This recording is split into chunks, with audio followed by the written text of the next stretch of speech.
Assalamualaikum warahmatullahi wabarakatuh. Kami dari kelompok 5 mata kuliah psikologi akan mempresentasikan mengenai psikologi perspektif humanistik. Sebelumnya, perkenalkan, nama saya Inayatul Khofifah dari Prodi Akidah dan Filsafat Islam kelas A semester 5. Setelah menyaksikan video ini, kami berharap teman-teman semua dapat memahami psikologi perspektif humanistik. Dalam video singkat ini akan dijelaskan mulai dari tokoh-tokoh penting dalam aliran humanistik beserta teorinya yang relevan dengan psikologi pendidikan, dan diakhiri dengan aplikasi psikologi humanistik dalam dunia pendidikan, khususnya dalam proses pembelajaran. Psikologi humanistik atau disebut juga dengan nama psikologi kemanusiaan ini adalah pendekatan yang multifaceted. Multifaceted itu dilakukan dari banyak sisi atau banyak segi terhadap pengalaman dan tingkah laku manusia, yang pusatnya adalah pada keunikan dan aktualisasi diri manusia tersebut. Humanistik sendiri adalah proses memanusiakan manusia, di mana seorang individu diharapkan mampu mengaktualisasi dirinya sendiri. Artinya, manusia dapat menggali kemampuannya sendiri untuk diterapkan dalam lingkungannya. Nah, pada teori humanistik ini ada banyak tokoh di dalamnya. Yang pertama ada Abraham Maslow. Karyanya di bidang pemenuhan kebutuhan berpengaruh sekali terhadap upaya memahami motivasi manusia. Maslow berpendapat bahwa manusia memiliki hierarki kebutuhan yang dimulai dari kebutuhan jasmaniah yang paling asasi sampai dengan kebutuhan tertinggi, yakni kebutuhan estetis. Kebutuhan jasmaniah seperti makan, minum, tidur, dan seks menuntut sekali untuk dipuaskan. Apabila kebutuhan ini terpuaskan, maka muncullah kebutuhan keamanan seperti kebutuhan kesehatan dan kebutuhan terhindar dari bahaya dan bencana.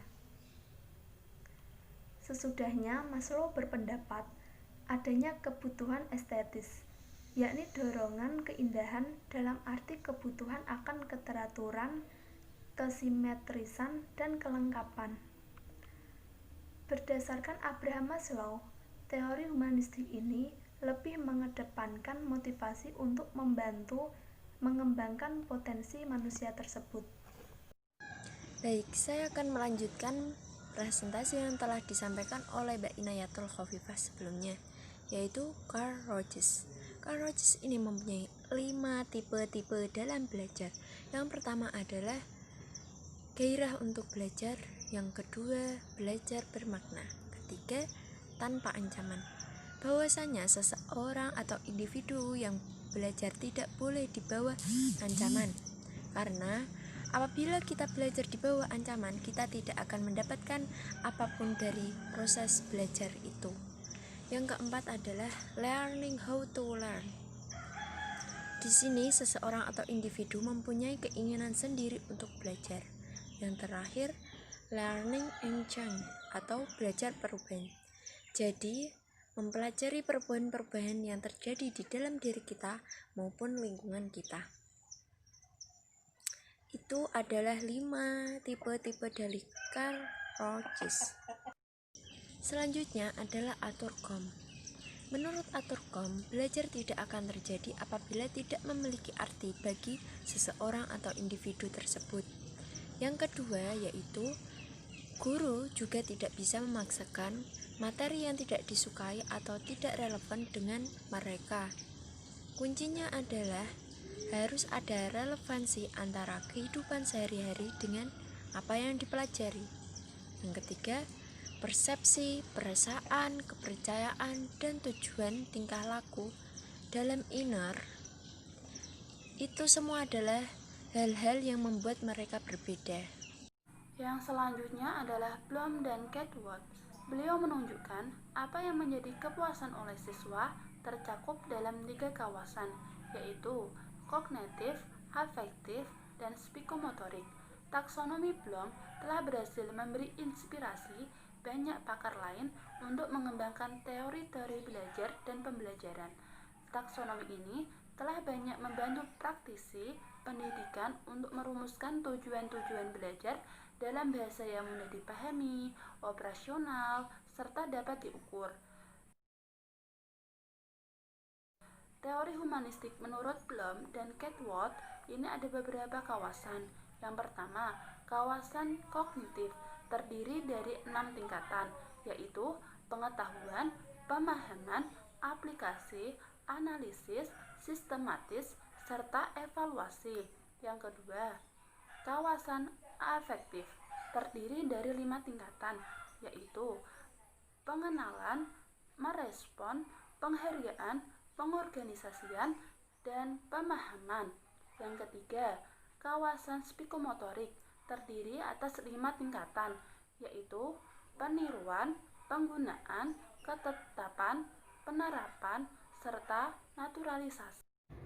Nama saya Ulia Rodotul Jannah, NIM 1830210033. Di sini saya akan meneruskan materi dari Istiqomah, yaitu tentang aplikasi aliran humanistik dalam pendidikan. Humanisme dalam Islam sebenarnya sudah terumuskan dalam konsep Khalifatullah dalam Quran Surat Al-Baqarah ayat 32. Berikut merupakan aplikasi dari teori-teori humanistik, walaupun hanya ditampilkan sebagian aplikasi dalam proses pembelajaran dikarenakan keterbatasan ruang dan waktu. 1. Open education atau pendidikan terbuka, yaitu pendidikan yang memberikan kesempatan kepada murid untuk bergerak secara bebas dan memilih aktivitas belajar mereka sendiri. Di sini, guru hanya berperan sebagai pembimbing saja. Ciri utama dalam model ini adalah lingkungan fisik kelas yang berbeda dengan kelas tradisional, karena murid bekerja secara individual atau dalam kelompok-kelompok kecil. Adapun kriteria yang disyaratkan dalam model ini adalah 1. Yaitu tersedia fasilitas yang memudahkan untuk proses belajar. Berbagai macam bahan diperlukan untuk belajar harus ada. 2. Adanya suasana kasih sayang. Di sini guru mencoba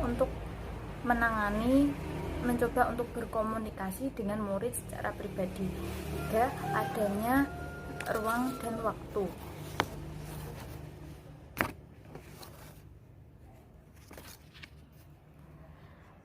4. Pengajaran yang bersifat individual, sehingga tidak ada buku kerja, yaitu buku PR. 5.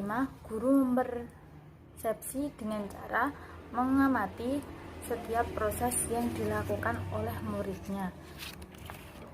6. Adanya kesempatan untuk pertumbuhan profesional bagi guru, dalam arti guru boleh menggunakan bantuan orang lain. 7. Suasana kelas yang nyaman sehingga mendukung proses belajar. Perlu diketahui juga, dalam segi pencapaian prestasi, pengajaran tradisional lebih berhasil dibandingkan proses pendidikan terbuka. Selanjutnya, 2. Cooperative learning atau belajar kooperatif. Belajar kooperatif memiliki tiga karakteristik. A. Murid bekerja dalam tim belajar yang kecil, terdiri sampai 4-6 orang anggota, dan komposisi ini tetap selama beberapa minggu. B. Murid didorong untuk saling membantu dalam mempelajari bahan yang bersifat akademik dan melakukannya secara berkelompok. C. Murid diberi imbalan atau hadiah atas dasar prestasi kelompok. Adapun teknik-teknik dalam belajar kooperatif ini ada 4 macam, yaitu A. Dalam teknik ini murid-murid yang kemampuan dan jenis kelaminnya berbeda disatukan dalam tim yang terdiri dari 4-5 orang anggota. B. Teknik ini menggunakan tim yang terdiri dari 4-5 orang anggota. Akan tetapi, kegiatan turnamen diganti dengan saling bertanya selama 15 menit, di mana pertanyaan-pertanyaan yang diajukan terlebih dulu disusun oleh tim. C. Jigsaw murid dimasukkan ke dalam tim-tim kecil yang bersifat heterogen. Kemudian tim diberi bahan pelajaran. Murid mempelajari bagian masing-masing bersama-sama dengan anggota tim lain yang mendapat bahan serupa. D. Group investigation. Di sini para murid bekerja di dalam kelompok-kelompok kecil untuk menanggapi berbagai macam proyek kelas. Setiap kelompok membagi tugas tersebut menjadi sub-sub topik yang dibebankan kepada setiap anggota kelompok untuk menelitinya dalam rangka mencapai tujuan kelompok.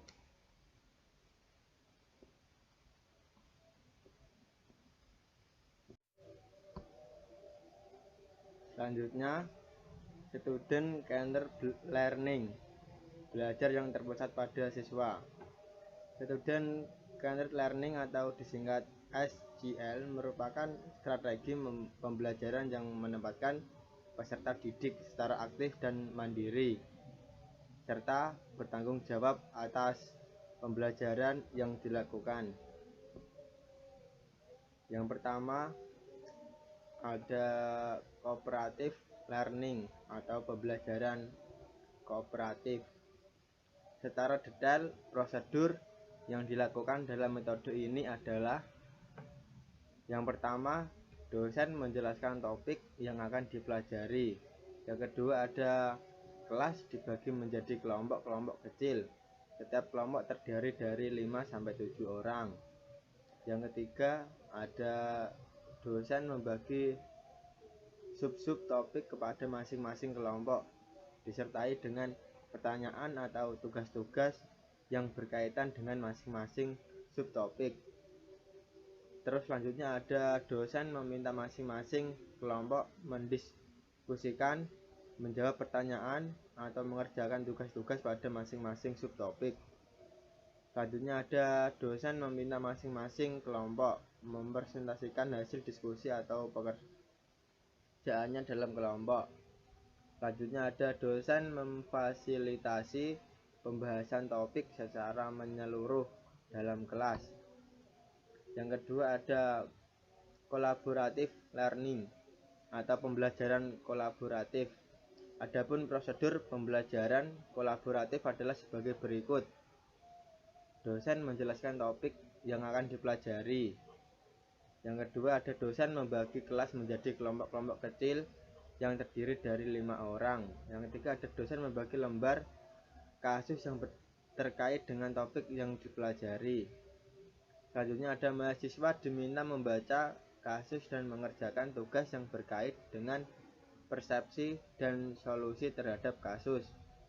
Selanjutnya mahasiswa diminta mendiskusikan hasil pekerjaan dan dalam kelompok kecil masing-masing dan mendiskusikan kesepakatan kelompok. Masing-masing kelompok mempresentasikan hasil diskusi kelompoknya dalam kelas dan meminta kelompok lain untuk memberikan tanggapan. Yang C ada competitive learning atau pembelajaran kompetitif. Proses pembelajaran kompetitif adalah sebagai berikut. Dosen menjelaskan tujuan pembelajaran. Dosen membagi kelas menjadi kelompok-kelompok kecil dengan jumlah anggota 5 atau sampai 7 orang. Dosen menjelaskan prosedur tugas yang akan dikompetisikan dan standar penilaiannya. Selanjutnya ada dosen memfasilitasi kelompok untuk dapat mengerjakan tugas dengan sebaik-baiknya. Masing-masing kelompok menunjukkan kinerjanya.